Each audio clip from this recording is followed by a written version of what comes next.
बिस्मिल्लाहिर्रहमानिर्रहीम। मैकेनिक्स का chapter composition of forces का क्वेश्चन नंबर 9 स्टार्ट करते हैं। यहाँ पर है कि the forces P, 2P, 3P, 6P, 5P and 4P, 1, 2, 3, 4, 5 and 6 forces act respectively along the sides AB, CB, CD, ED, EF and AF of a regular hexagon of side A। यानी एक regular hexagon जिसकी जो sides हैं या length है उसकी length A है, और रेगुलर हेक्सागोन से क्या मुराद है? हेक्सा मीन 6, एक ऐसी close shape, gone mean close shape, एक ऐसी क्लोज शेप जिसकी 6 साइड्स हैं और वो रेगुलर है। रेगुलर यानी कि उसकी लेंथ जो है वो सेम है, और उनका जो रेगुलर हेक्सागोन है उसकी प्रॉपर्टी ये होती है कि their interior angle is equal 120। अब इसके रिस्पेक्टिवली ये फोर्सेस एक्ट कर रही हैं। The sense of the forces being indicated by the order of the letters. इस सेंटेंस का मतलब ये है कि ये फोर्सेस की डायरेक्शन जो है, जिस तरह ये लेटर्स बताई गई हैं इस तरह एक्ट कर रही है। यानी सी टू डी, ये फोर्स है वो C to D, E to D, E to F direction में एक्ट कर रही है। तो यहाँ से देखते हैं। और नेक्स्ट है कि prove that the 6 forces are equivalent to a couple.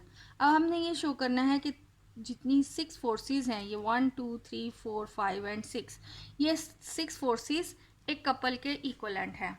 अब सबसे पहले हम देख लें कि force P along the side A B, it means कि यहाँ फोर्स P है, और C to B force two P act कर रही है, सी डी और सी से डी की साइड पे 3P फोर्स है, ई टू डी, ई से डी की तरफ E to D force 6P, E to F 5P, E to F 5P and A to F 4P, A to F 4P।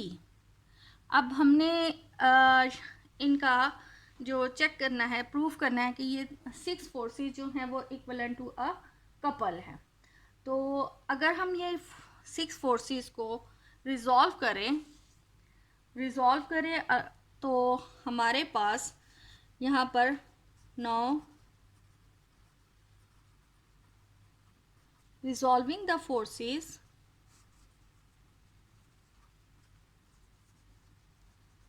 about the point O, we have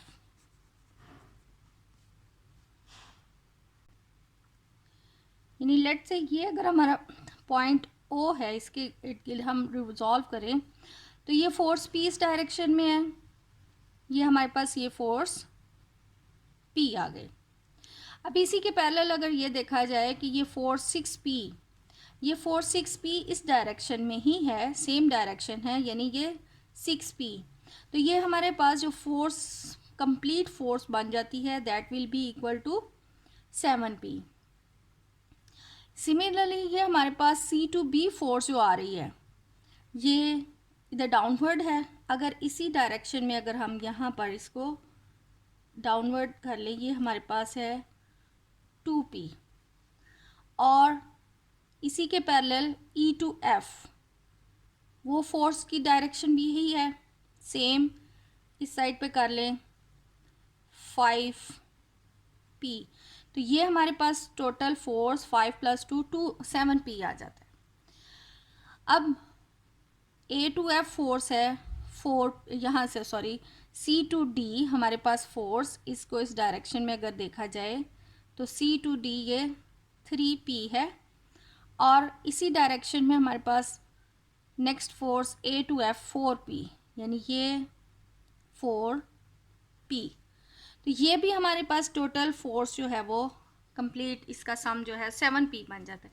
यानी ये 6 forces जो हैं वो equivalent to 3 forces आ गई, और वो इनकी magnitude क्या है? 7P, 7P and 7P। Resolving the forces about the point O, we have come to know that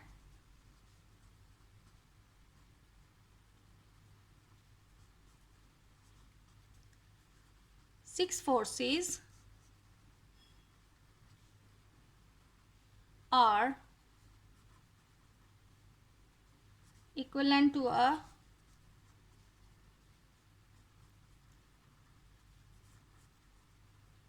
three forces of magnitude 7p, 7p and 7p, and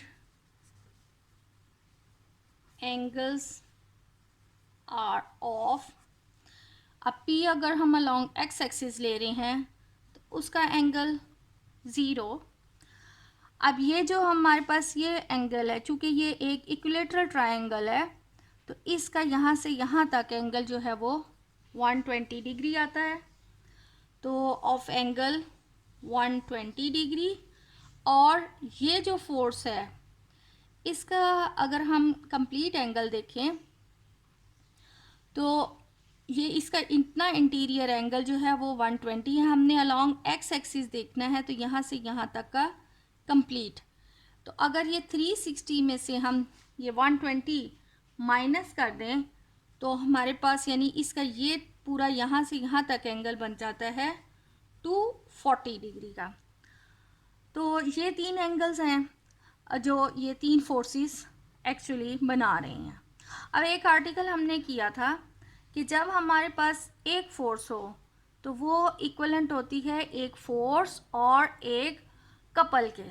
यानी अगर लेट्स से हमारे पास ये एक फोर्स है P और इसके पैरेलल अगर हम ये दो equivalent forces in opposite direction में ड्रॉ कर दें तो हमारे पास क्या है कि ये फोर्स जो है अब ये इस एक फोर्स और इस एक कपल के इक्विवेलेंट आ जाएगी।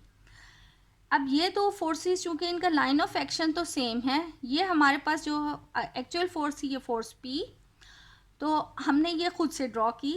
इन दोनों का डायरेक्शन जो है वो ऑपोजिट है और लाइन ऑफ एक्शन भी सेम है, और इनकी डायरेक्शन ऑपोजिट है, मैग्नीट्यूड भी सेम है। इसका मतलब है कि ये एक दूसरे के इफेक्ट को कैंसिल करती हैं। इसका मतलब यानी इसको एग्जांपल यूँ समझें कि अगर एक चेयर है तो एक चेयर को अगर एक स्टूडेंट वो एक साइड से खींचता है और वही उसी डायरेक्शन में और उसी लाइन ऑफ एक्शन उसी जगह से दूसरा स्टूडेंट खींचता है कि ये चेयर मैंने लेनी है, चूँकि उन दोनों का लाइन ऑफ एक्शन सेम हो और फोर्स भी दोनों की बराबर होगी, तो वो चेयर जो है वो अपनी जगह पर मौजूद रहेगी।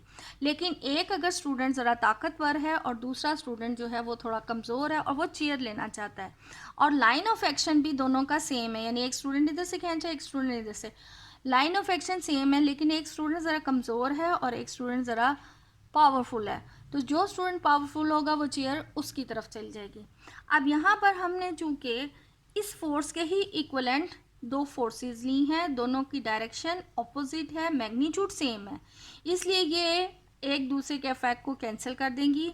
लेकिन इससे ये फ़ायदा होगा कि ये एक फोर्स की मदद से हमें यहाँ पर ये एक कपल ये कपल और ये एक फोर्स मिल जाएगी। अब हमने चूँकि यहाँ इन फोर्सेस को, ये जो तीन फोर्सेस हैं, हमने रिड्यूस किया है, तो इसी तरह यहाँ पर इस फोर्स के पैरेलल भी हमें, इस फोर्स के अलॉन्ग भी हमें एक कपल और एक फोर्स मिल जाएगी। इस फोर्स के भी अलॉन्ग हमें एक कपल एक फोर्स मिल जाएगी। और ये वाली जो 7p तीनों फोर्सेस हैं, तीनों फोर्सेस के अलॉन्ग हमारे पास एक फोर्स और एक कपल, यानी 1 2 3। अब हमारे पास 3 फोर्सेस हैं और 3 ही कपल हैं।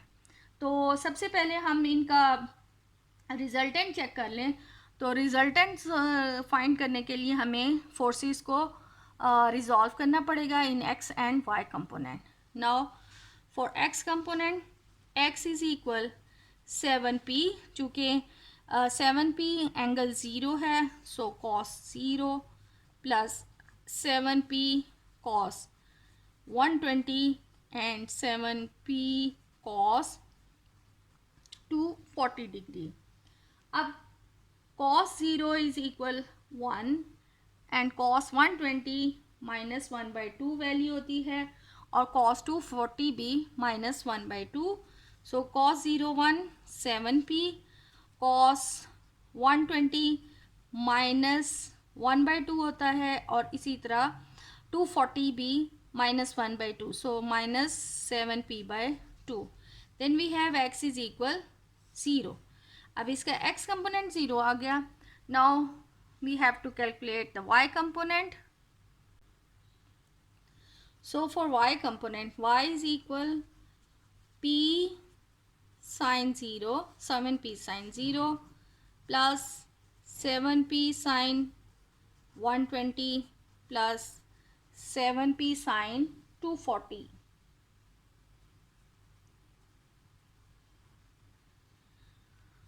Sin 0 0 plus 7p sin 120 sin 120 that will be equal square root 3/2 and 240. तो 240 की value minus square root 3/2. Again we have y 0. So the resultant, अब रिजल्टेंट देख लेते हैं इनका रिजल्टेंट क्या है. Now the resultant, we know that resultant r is equal square root of x square plus y square. तो हमारे पास इसके x की भी वैल्यू 0 एंड y की भी value 0. So the resultant is 0. अब हमारे पास रिजल्टेंट 0 आ गया. अब हमारे पास रिजल्टेंट जो है वो 0 है. So since the resultant of the forces is 0,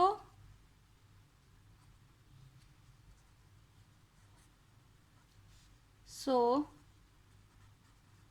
3 couples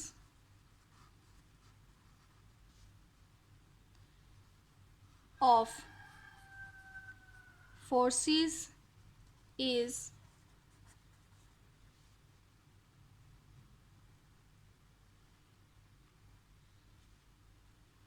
equivalent to a single couple.